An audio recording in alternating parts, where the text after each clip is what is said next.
So far, well, last year was an interesting one. The Austrians pushed back the threat from Bavaria. Now, basically, for the last couple of years, the French have been trying to center knocking Austria out of the war. They chose not to do that because the threat that was developing here was too great. So I put a lot of forces in play, had a big victory. Villars beat the English again and managed to take up to Brussels. But on the negative side, this whole territory over here has been captured, and it's a threat directly aimed at Paris. If Paris is captured, the game is over.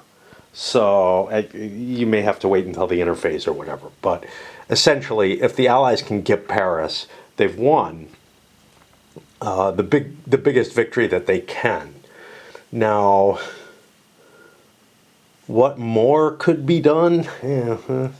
That's a good question. Right now, Villars is set up with a bigger force than the English have down here, but the Allies outnumber the French up here in the Spanish Netherlands area and in Bavaria. They may be able to knock Bavaria out of the war, at least temporarily. They might be able to regain a lot of territory here. Of course, if Villars wins an early victory over here, he could turn up, and then the French would outnumber the Dutch.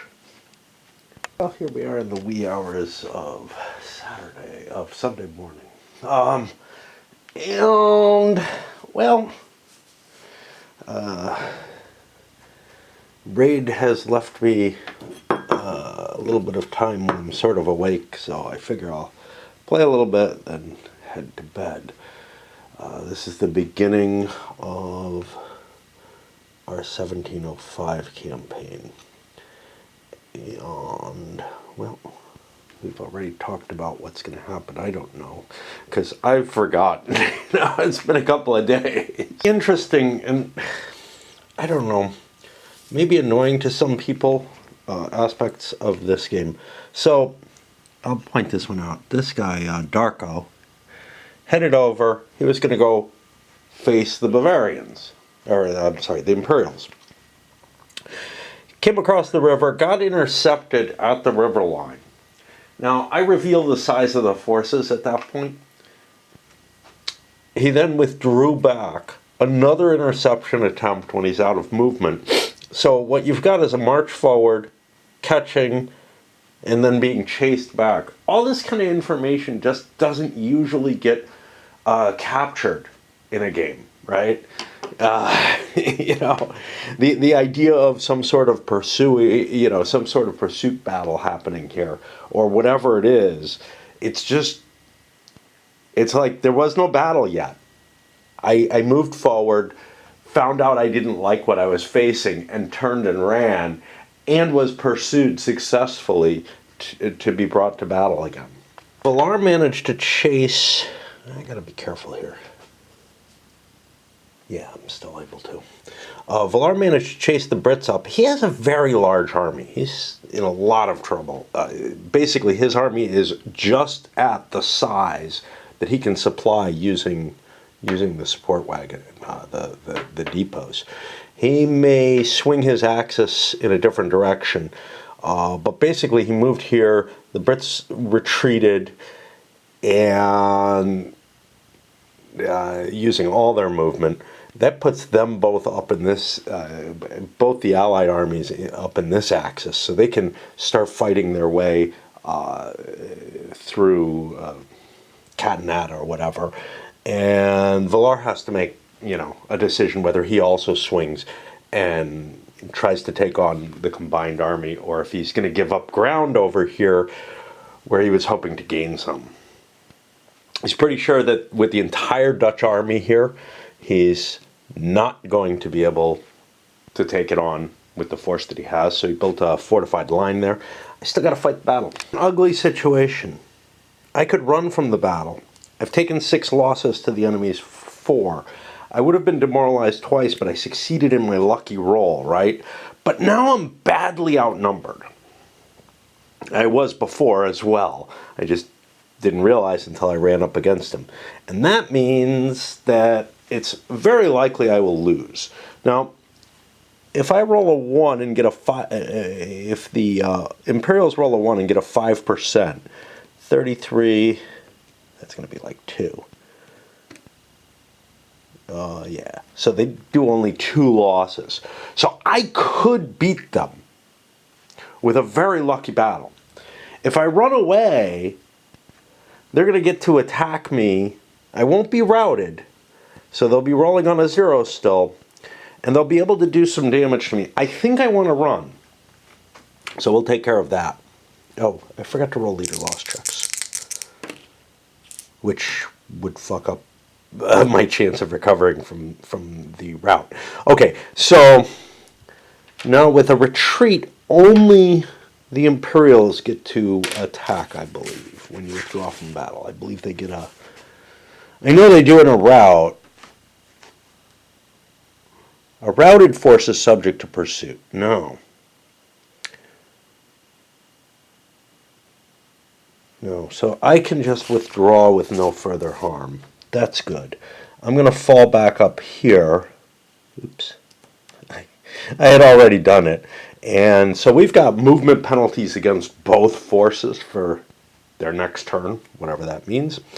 Nobody's going to be in any kind of trouble. Yeah, you can withdraw after a round of combat if you so desire without any real problem.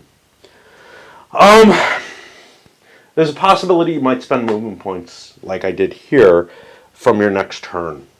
Anyway, let us see what the Allies wish to do. With the Brits up here, I'm going to hold off and not attack with Caharn. I'm going to wait for a coordinated assault. These guys didn't move here. I didn't have much movement points left. So we go on to the French side.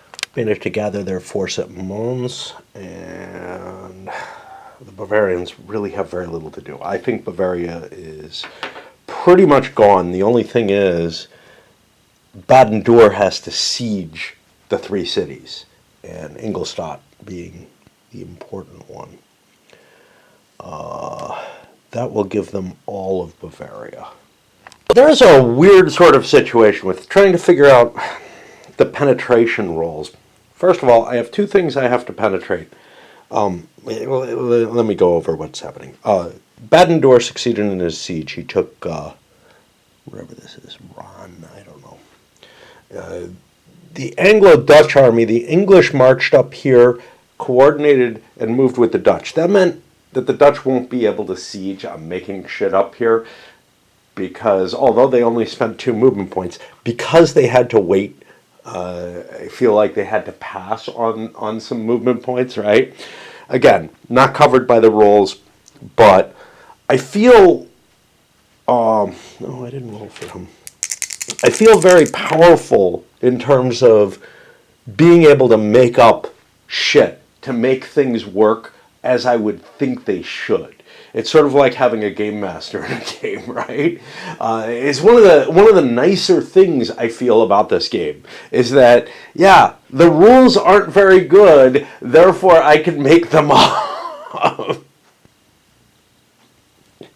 And I know that's the opposite of what you expect from a board game, especially in modern day. But, you know, for a solo gamer, it's not a bad feeling at all. I often have to make shit up in you know, the interpretation of stuff in things like the original Europa Universalis or a whole bunch of really kind of shoddy games is a big deal. And I feel like I've got that freedom here, and I like that. Okay, so the way that I get this rule, the penetration, because this is the table that's completely missing. It doesn't exist anywhere. The battle modifier is subtracted from the attackers, okay, and the resultant term compared to the defender's activation value on the penetration table. Well, compared to doesn't make any sense. There's nothing like that. But I've got a 9 and a 7. That puts me at an 8. I would be at a 3 through 9.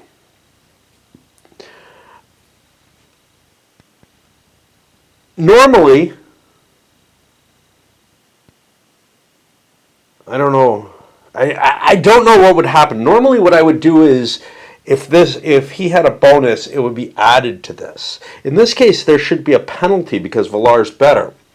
But adding to this doesn't really do much. So like instead of a 3 through 9, it becomes a 4 through 10. So I lose the 3, which is 2, and I gain one that is 3 out of 36. I lose 2 out of 36 and gain 3 out of 36. Okay, that makes sense. Not really, because the fact that he was a good leader actually improved me. Now it would decrease it. So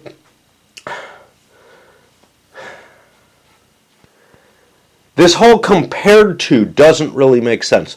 So let's look at the fucking example, because this is where I got it from. The French value is 8 plus 2, the Allied 8 plus 1, minus the line for 8-0. Yeah, we have the line in place. Okay, but that's not the penetration. Do we have an example of penetration? French First Army under Villars on a fortified hex. The British Army under Marlborough resolves to penetrate. Villars' modifier is subtracted from Marlborough's, and the remainder compared to the activation number. If Marlborough rolls a 5... Oh, see, compared to Villars' activation number, if Marlborough rolls a 5 through 12, what the hell? He fails. Okay. So the remainder is plus 1. It's compared to Villars' activation number. Yeah. So they're just adding 1. So Marlborough's effect would be to take away the 4 and add a 12, and that makes sense. That's worse. But when we go down to the 8, I'm taking away the 3 and adding a 10. And on the same fashion, Marlborough is actually going to improve Villars' chance of reaching the line. I'm going to follow this because it's the rules of the thing. But what's worse is Villars is the better leader. So he puts a -1 on this. So this goes to a 2 through 8. Right? So I gain a 2 and lose a 9 because my leader's better. It's absolutely broken and wrong. And I don't know. I feel like I should be able to put the modifier wherever the hell I want. So this is in Villars' favor. I'm going to switch it to a 4 through 10. I'm not going to follow the rules. I'm going to give him an advantage for his leadership qualities. Okay, so Marlborough was unable to penetrate the river line that he crossed and the fortified line that he crossed. So he's going to be facing a -2 to his battle roll. Whew. I don't think I want to face that. Although I do find out the strengths here, which are going to be 89 to 103. Let me see what I had. 1. No, I came from here. Right? Couldn't have come from there. It came from here. 1, 2. I don't know where I came from. I don't know where the fuck I was. I think I was back here. 1, 2, 3, 4, 5, 6. I thought I was at 7. So I'm going to pull back 1 space. And the French certainly do not want to face us without the advantage of at least the fortified line. Outgunned everywhere with the French at this point, right? Villars is going to stand at his line. Pulled my guns back. Bavarians stand at their line, but honestly, I think the French have lost this year. You know, this year is not going well for them. I was hoping to trim some of this away, but the coordination of the Allied armies, again, it outnumbers me. I'm being beaten. I'm not sure there's a river line here. It looks like there's a river here. It looks like there's a river here. Part of the problem is how these are displayed. So cities that are worth points are sitting on white, which is kind of close to the blue, and it really is not clear to me. But I rolled for activation, and I got an activation that'll allow me. I rolled with the penalty that'll allow me to actually march into Villars' space. I'm willing to take the -1 for the line. I'm not willing to take -2 for the river and the line, and I'm not sure I should have been penalized for both, but whatever. Okay, the dice off was really about as bad as it gets. I mean, even with bonuses for Villar for being behind the line, etc., he ends up causing only 14 losses and takes 26. Now, 26 divided by 89 is 29%, which means he's going to take a 3-turn problem, probably get sacked. Let's roll for leader loss first. No. Let's roll for Villar being able to try to save his army. No. And so now there's a pursuit, which is going to suck. So 103 minus 14 is 89. Amazing. And the Brits get to chase him. Now, he has lost a point. 1 or 2. Yeah, I feel like it's just 1. Demoralized forces modify their battle die by -1. The line is gone, and we're looking at +1 to +1. So I get no modifier, no bonus. But I do cause another 15%, which should be that 14. It is indeed. And those are captures. Okay, after the rout, I get another leader, actually. Villar. First of all, one of the armies is gone. Catinat's army is gone. Villar got sacked. He got replaced by this Martignan, who is not at all good. However, it reduces my demoralization a little bit. But now the total French army is down to 50, which means once I apply the losses, let's see, 14. There shouldn't be anybody captured here. Once I apply the losses, we should be looking at a situation where the Dutch are going to be, where the Dutch and British armies are close to big enough to face the French down on a lucky day or whatever. But I probably want to pursue that French army and knock it out of the fight. The other option, though, is if I can get back down here and make the run for Paris, there's not a lot the French can do about it. However, Cahern is not likely to be able to do that. But the British alone are big enough that maybe they can take it. I don't know. In question, I only spent 3 movement points. 2 to move into the hex skirting the possible river, and 1 for the fight. I could actually pursue these French further. 1, 2, 3, 4, 5. It's too far away. And I've spent too much to siege this town. The problem with pursuing is I'd be running outside the range of this depot, but I could go for a further one. And now the real question comes down to, do I want to take Brussels? I think the answer is no. I want to continue my movement. Brussels is very valuable towards winning the war in terms of like getting points and whatnot, economic points. But Paris is more valuable, not just because of the points. Actually, it's kind of funny. They give you 5 points for Paris as the Allies. You can't hold it. You win the game if you have it. So I think it's time to make a move deeper in. But I don't know. Let's take Brussels. Let's take Brussels first and then move forward. just because I don't think I can take Paris, and I also don't have quite enough movement to engage in a battle down here. On the other side of things, Badendur ran around all the way over to Ulm to make his crossing so he wouldn't get intercepted. I probably shouldn't be that worried. I have more than 150%, more than 3 to 2 odds, but I hate the idea. So I wouldn't crossing the river, though. That's the whole thing. I'd be at a quarter strength. So maybe I do need to. It's not just a normal river. It's a major river. So that's the problem there. Okay, and that'll put us to July 1st. Do I feel like going on further? I think I'm gonna break. I don't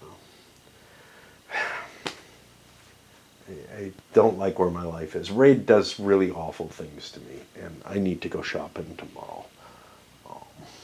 So I don't know. I think about the level of rules that would be needed to make this system work, like the amount of detail, etc. And this is maybe why I don't like Great Campaigns of the American Civil War. The amount of rules required to make that maneuver system work are just so obnoxious, and still don't get it 100%.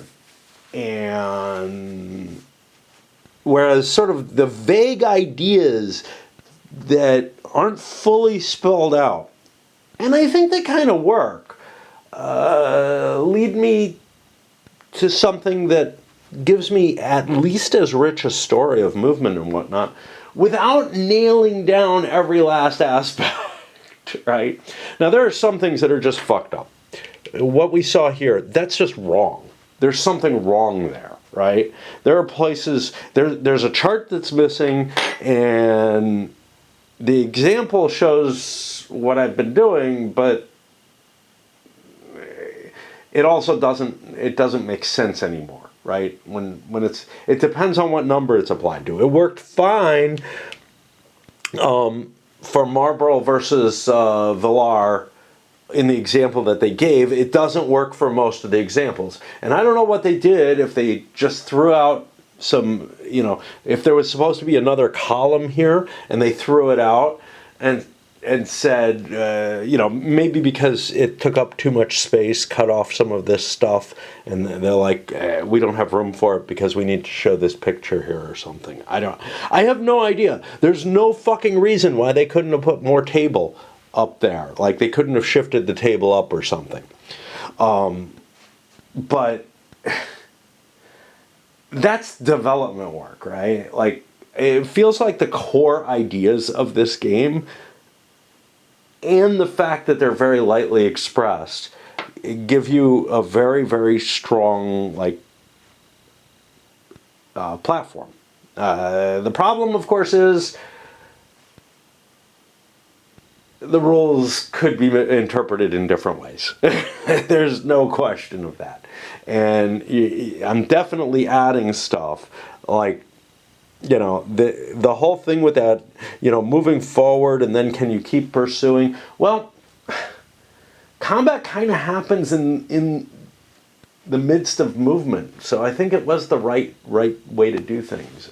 Obviously, I'm going to defend, whatever I decided on, unless I stop liking it, But as long as I'm happy with what I'm getting, I am going to defend it. All right, one more thing, so it's kind of funny. I was in kind of a higher point at some point before I started this game, before I got my my jury summons. At some point, a little before the jury summons came, I have sunk into sort of as bad a depression as I get in, in terms of maybe not as bad as I get it. I've been in worse places, but it's funny because in that same period, somebody mentioned, oh, it's good to hear you laughing and everything. Yeah, the laughter is probably a sign that things aren't so good. Me devoting and enjoying the game as much is probably a sign. Not that things are ever that good because of my addiction, but Yeah, things have been worse. Like the last week or two has I've definitely been on a long decline this last week, and it just maybe a little before that.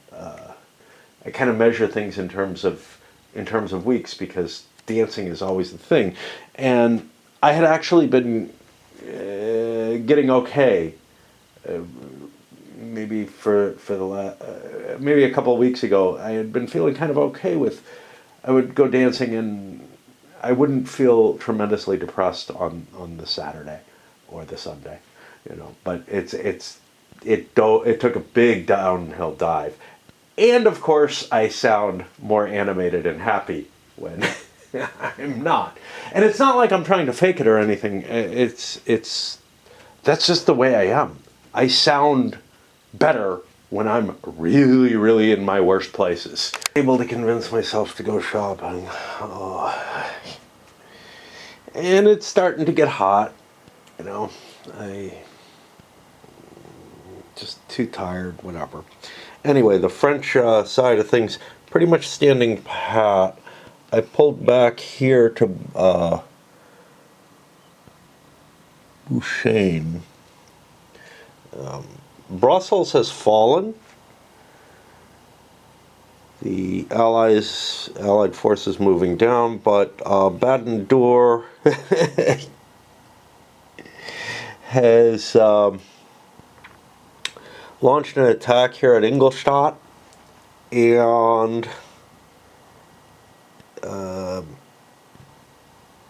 penetrated the line.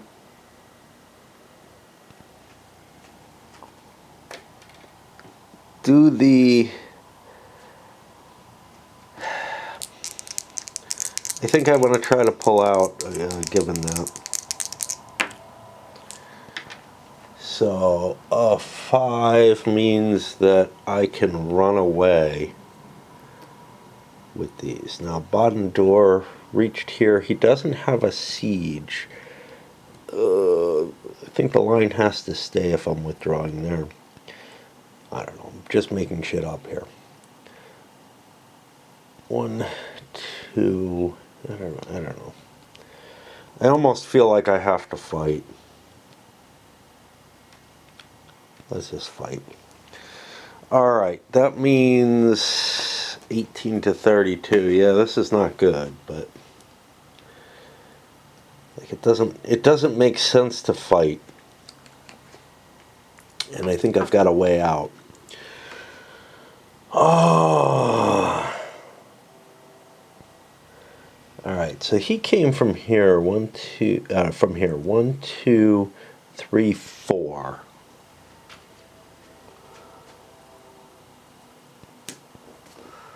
That means if I can move more than 5 hexes, I can get away. I think the Bavarians are just going to cede the field here. It came in this way, so I can't go out that way. So 1, 2, 3, 4, 5, 6, 7, 8. That uses up all our movement, and we actually could get pincered here by the combined forces. Baden-Dour has 4 more movement points. I'll spend 1 to destroy this. That's no big deal. So that gets me to 5. I got 3 more. Where do I want to end up with those 3? I'm going to put myself up here so that I'm in a position to try to catch the Bavarians better. And that is July 1st. Essentially no pro-French turn, recovering, used up all my movement, but for the Allies, most of their stuff wasn't allowed to move. This stuff, the Anglo-Dutch army didn't get an activation. The Allies didn't get an activation. Baden-Dour did, but alone, he didn't want to fight the Bavarians particularly. He knows he outnumbers them. It would be valuable to wipe them out, but they could just keep running. So instead I moved in, and I'm going to start converting Bavaria. The actual conquest of Bavaria doesn't mean shit. You know, as far as I can tell, it really doesn't mean much, but what I'm going to do is I'm going to remove the Bavarian leader during the interphase if Bavaria surrenders. I'm going to take them out of the pool. But I don't know what means what where, in this game, in a lot of ways. That ends the July turn. We're in August. We're probably not going to get to Paris. No huge changes are really all that likely, which may mean that the Allies want to shift their focus and take Lille, since we have the advantage right now. The problem with that is that I've got my depots set up already here. Now I could move one up here, but my follow-up was down here. I can't trace to Lille through all those fortresses. I still think it's probably my best long sort of goal for the year. So I'll make shifts in that direction, but I may try to take something closer. Trying to see what can I reach from here. I can certainly take Mons, but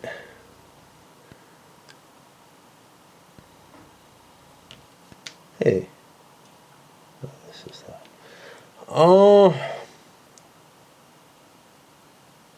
Ghent's too far away. 1, 2, 3, 4, 5. This I could take. That might be my best goal. And so, yeah, the Allies took this. That was fairly easy. Although I probably cheated to do it.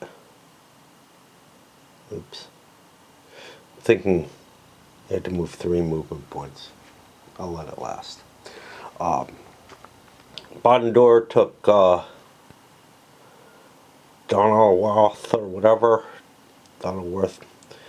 These guys were just able to move out of range of where the Bavarians could intercept them and kind of slide around and get close so that they can have a gathered force. Alright, the French moved their axis down this way to try to clean up some of the problems over here. There's a lot of fortresses in the way. Yeah, there's some British ones or some Allied ones I'd like to take, but those are within range that I could get intercepted. Can't do that. And the Bavarians pulling way back here, they're going to siege Frankenthal and try to convert these towns over. If I'm losing Bavaria, I might as well get some stuff over on the imperial border. Again, the Allies were stymied by not being willing to move, so didn't set myself up to get to Lille. Over here, who's this? Marlborough. He also could not move. Baden-Dor, though, started a siege of Ingolstadt.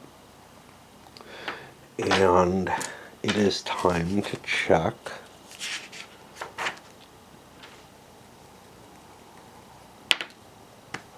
We're going all the way out to November. Alright. So a long campaigning season. That's very good for the Allied forces. I could dispatch the Brits down this way to deal with I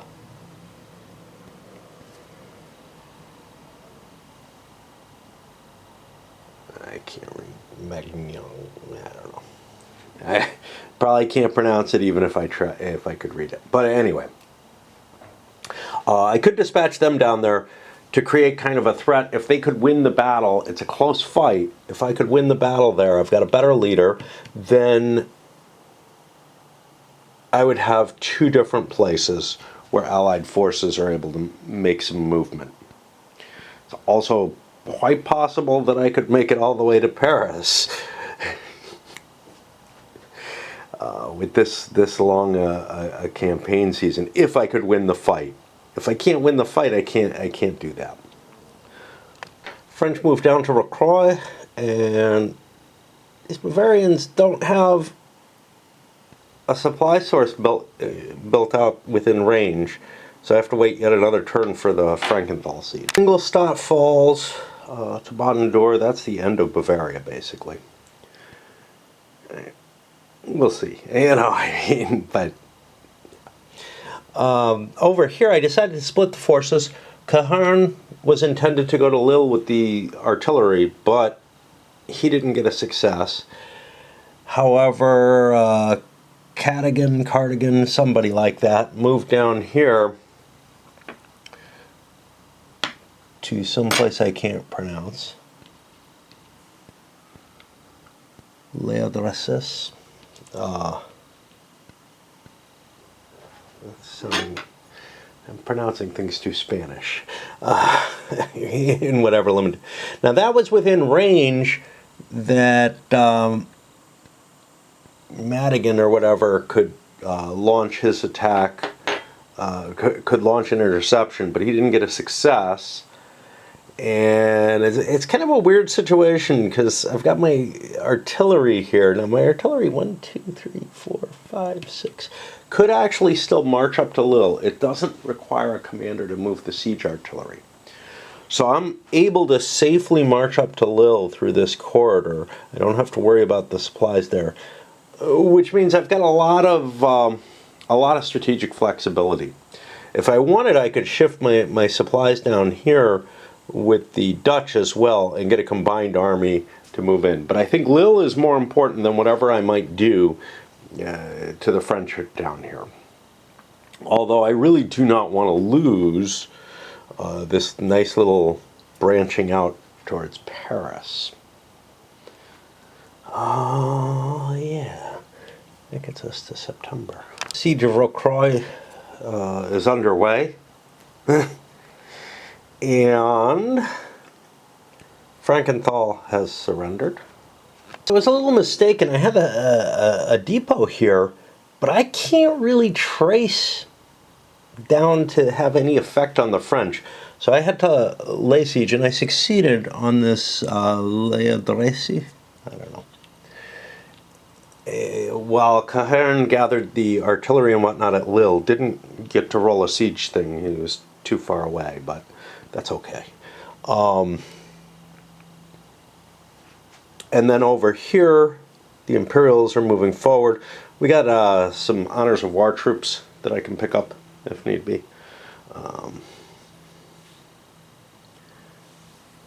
But yeah, that gets us to September too. I'm going to stop for a while. But we're seeing a lot of stuff sort of shifting hands from one side to the other, you know. So here, we're going to swap these two? Seriously? Is that what the plan is? You know, this gets me close to Paris as well, if I can make it down to Guise. And then over here, I don't know, we're trying to trade things off and get something like a rational front line. Bavaria screws everything up because it just starts in the midst of the imperial territory, and knocking them out is going to be a big deal. But there's all this that I gotta take back, and if I'm going to be losing, you know, the shame is I have the bigger force. I should be able to prevent any losses, right? But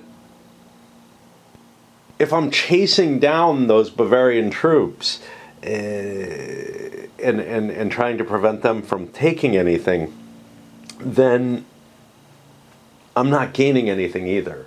So the trade-offs seem reasonable to regain this territory here, especially Stuttgart, which has economic value in exchange for spires. I get to keep Worms because of Philipsburg.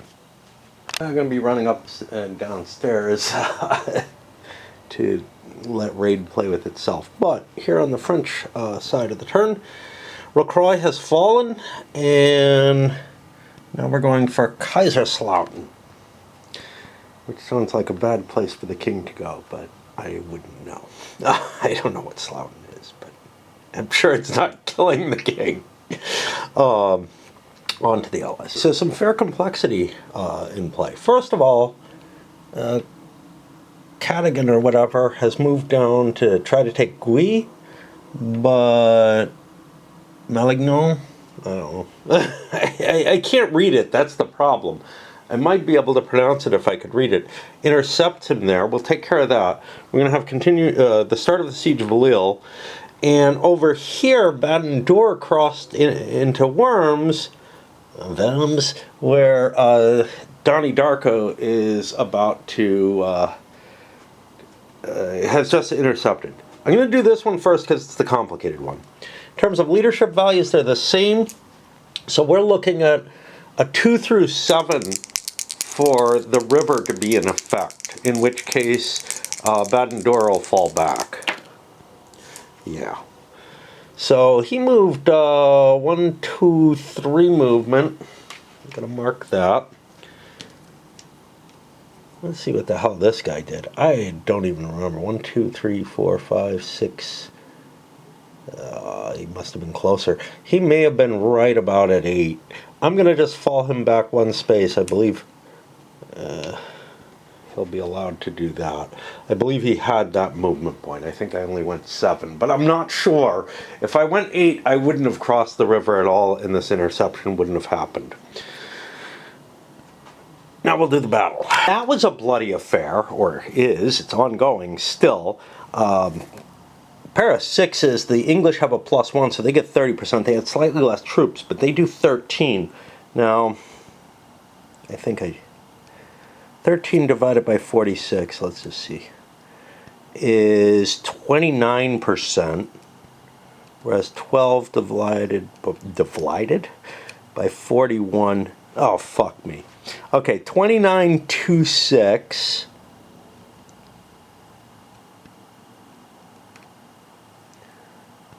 2826. The Brits fail there, even with a better roll. That gets them a 3-turn disorder with a well, leader loss checks because I can't rally if I'm dead. Okay, and then the Brits have a 1 in 6 chance of rallying here, which they do not get. So they're going to rout and take a further hit. Okay, so that brings the total losses for the Brits up to 19, and their army is about 2/3 the size of the French army at this point. Gui has been successfully defended.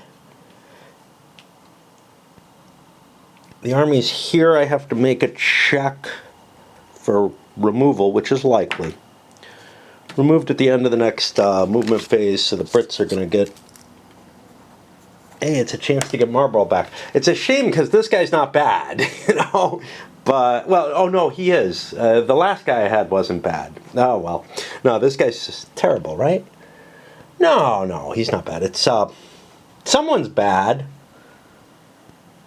Oh, it's the French leader who's lousy. Wow. And he would get promoted or something, right? I don't know. But he's just won, you know, a major victory. Some nobody. His rating should improve. So where does that leave me? That leaves me with the Siege of Lille, which I might as well roll while I have it here. I'm at 6 for defense of Lille. 38. That means I've got 5 to 1. It's going to be over here, which will be, ooh, I've got 6 to 1, which will be +1. You got to get better odds on this one. This is like one of the very few differences. The garrison size is a little different. So I've got a +1. I've got 2 siege trains +2. I've got Cahern +3. And then the table's a little less friendly as well, but not terribly. With a 12, I win and capture it. So exciting there, I completely neglected raid. Had to go up and hit that. That's fine. I don't want to do too much right now. There's just such weird things about it. So, onward. Lille, a good goal for a year. Not a bad take, but the fact that I got driven back here by this French army is somewhat concerning. It's going to make it harder. Like, I can reduce the demoralization, but it'll afflict the units that are with it if I do. So that's not really necessarily helpful. This is a lot of turns. The replacement will drop me 1, so it's going to go down 2 on the next allied turn. What the fuck are the French gonna do? Yeah, it's a good question. Like, I was all set up to siege this, now I can't. However, I don't necessarily want to be as far forward as I am. Baden-Dour is significantly bigger than the Bavarian army, right? Yeah. Unable to move out of Gui. And here, I retreated back to Kaiserslautern with the idea that I can intercept again if I need to. It gives me a little bit of space so I can run back. Not there. I don't know why I thought I could put it there, but this is as effective. 1, 2, 3, 4, 5. That's one thing. 5 hexes for supply, 4 hex, or 5 movement points for supply, 4 movement points for interceptions. Okay, so what happened? Well, our decent British commander got replaced once again by Alhone or whatever, who's not very good. Coherens refused to move. He's supposed to try to head down into this general area, create a combined force again for the last couple turns of the year or the season. Darko intercepted, but the river was breached already when he gets there. So now he gets to make a withdrawal attempt, which he does succeed. So that's 3, 4, 5, 6, 7, 8. We'll move it back to Zweibrücken, which we could conceivably siege depending on what they're doing. That was one move here to get across. I'll make my second and lay siege to Frankenthal, regain this. I was considering Heilbronn because it's worth more, right? This is only going to gain me spires. However, is that even right? Yeah, well, this is only going to keep me spires. Heilbronn's worth more points. It's definitely of some value. It also comes with Stuttgart. Much more valuable. However, I kind of wanted to force the battle.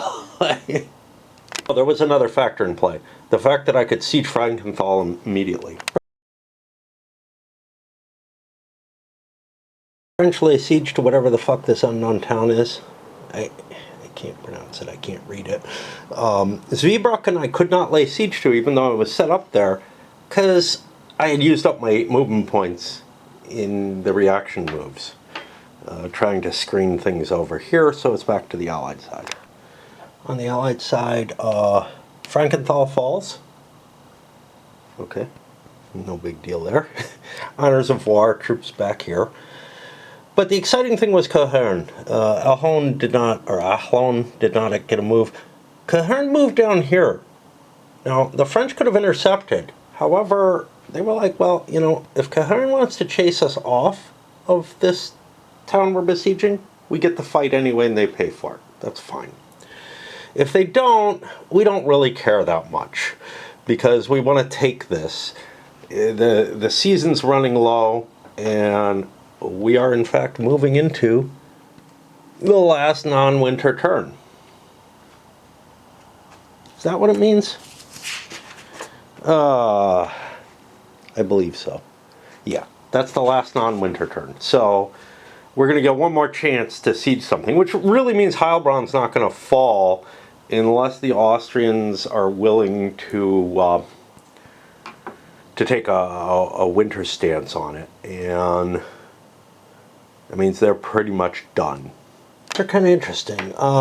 This Leodresis, I don't know, is taken. Now it's sounding more Greek. It falls to the French. Zweibrücken does not. I took a shot at it. I actually took a loss on it due to rolling really crappy snake eyes. And as we're winding down, I gotta ask myself, hey, do I want to lose, you know, a couple of strength points to take that? Is it really worth much? I don't think it is. I think I go into winter quarters on my next turn. Speaking of which, is there anything I can do with the Allied armies? I mean, I can gather them, but I could try for an attack here, hope for the best, trimming some French troops. That probably is about it. Leaves the final big question as the Allies pull off, hey, what do we want to do with the French? The French are also going to all go into winter quarters. Now, the Bavarian army doesn't disappear. Remember, French and Bavarian troops and Spanish, they're all considered the same thing. The fact that this is purple, there's no good reason for that. Unlike the Allied leaders, these are all marked as French leaders. So I think they're kind of assimilated. That's how I've been playing them. In terms of what was gained and lost in this case, well, Bavaria has fallen. That's a big deal. The Imperials have moved the border significantly further up. There's still the Heilbronn area. That's going to be a goal to try to regain. Passau is so far out of being threatened at this point that we feel a lot more comfortable from that. Over here, the Allies gained some important things. They gained Brussels and Lille. They've never held Lille, and getting Brussels back is a big deal as well.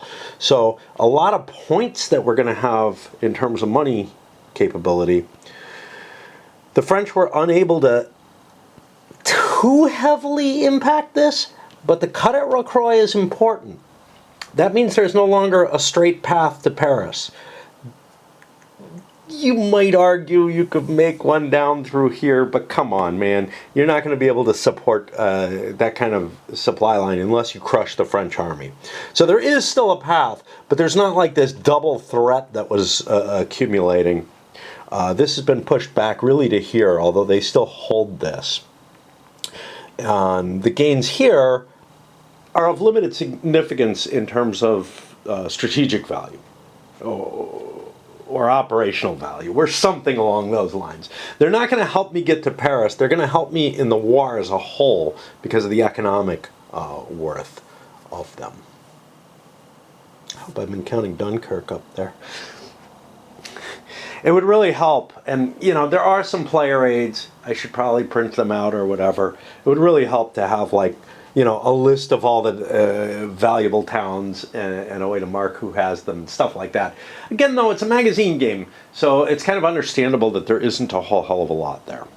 So we're going to winter, and I'll go play some tiny bit of Raid and come back and play with the map. To the map, a couple little things I'm going to do. I'm going to pull Alhone off as well.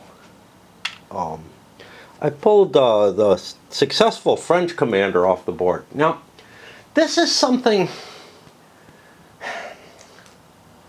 I feel like there should be a allow to remove thing, right? If you want to pull somebody off the board, you ought to have to make some sort of save. Now, because he was successful, even though he's a shitty commander, that's only me knowing that. The king doesn't know that. So I feel like there should be some sort of saving chance, because he won a big battle or something, that there should be like a 50-50 chance that he is irremovable. This same kind of thing should apply to the royal favorites, who aren't removable by this mechanism, but the player can take them off whenever they like. And I'm not sure who the player is, but he's kind of not the king, because the king is the one giving that favor. I don't know. There's usually no direct role that a player sits on as in a war game, which is one of the reasons why it's kind of hypocritical of me to be like, well, you shouldn't be able to control the weather and stuff like that. I view it more as kind of like the organizational capabilities of that entire side is what you're representing, because you have to do various things. Anyway, just to get you away from any kind of role playing. All right, it's time to do my favorite part, which is the map drawing. I was thinking I do this in my head with games quite regularly, and I used to do it even more, where like anytime I got to like this point, I would start imagining, and I would do my drumming if you look at the Y drum video. But I would look at the map and imagine these kind of borders happening, and it's just so cool to actually be drawing them. It sort of brings me back to, you know, one of the things that I enjoyed about bigger strategic games, and I kind of feel like this applies, you know, look, it's several years, you know, along an entire front. It's like, you know, a big East Front game or something. Understanding the borders is something of interest. The World War II games and whatnot, yeah, they give you a map that you get to, you know, you get to see what the front lines look like, and so it's directly visible to you. But with something like EU, I would print out copies, blank copies of the map, and color them in, and you know, show what the world changed as through history and everything. I wish I still did that. That would be really nice on video. Okay, drawing the map out. What did we get? Well.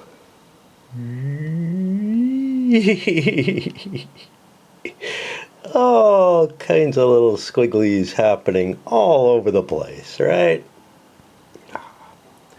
And then this section, which technically you would say probably Bavarians would still be controlling, but they have surrendered, but French have moved in and occupied it.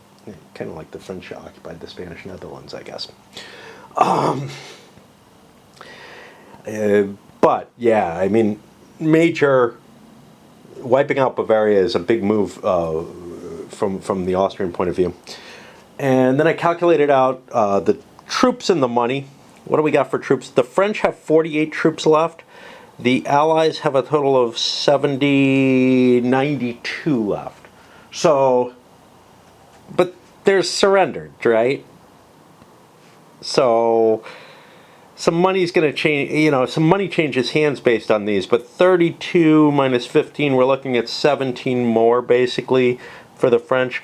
So that puts them up to 67. So they're at about that 2/3 level. However, definitely behind, and you know, if it weren't for political restrictions and such not, the French would be in trouble. I told you about leader canning. I collected up cash for everyone, and the French are at 109. The Dutch are at 110. Lille is important. It swings 30 points, you know. Really, really big move there, and that's going to put the French on some pretty damn thin ice.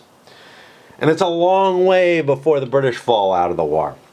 What's worse is Austria is going to start increasing. Now let's look at that, because I peeked at it and saw what I found interesting there. Austrian off-board economic value has increased to 30 after 1708 because of the end of the war in Italy. It increases to 50 after 1711 because of the end of the Hungarian rebellion. All right. I feel, well, at one of those points, Eugen has to be brought back, right? I mean, you can make the argument he's needed in Italy. You can even make the argument, we sent him to Hungary instead of... It starts getting really iffy if it's like, well, yeah, he's just sitting in Vienna doing nothing as commander-in-chief of the army. I'm going to leave it as it is, but I feel like at the very least you should get him automatically by 1708. He certainly was on the field in Europe, in Western Europe, you know, on these fronts a lot earlier.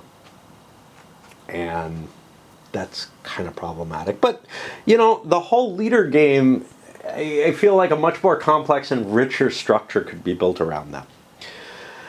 Alright, time to play a little bit more Raid and plug a battery in, and yeah, because I got to tell you all this stuff, right? And then allocate troops. Wow. Allocating troops is the hard part of this. The French are definitely on the defensive, though, and the question that they have is, how do we keep Paris from falling while we're this far behind? Okay, I've deployed my forces. Cahern is going back to Lille, where all the siege works are. He's got a couple of guns. He's planning on capturing more territories, maybe making his way to Dunkirk or threatening down towards Amiens, which seems more appealing to me. A British and a second Dutch army, I've got enough money I can afford it, are setting up here. The Dutch are going to try to take Rocroi, and the Brits are going to try to march down on Paris.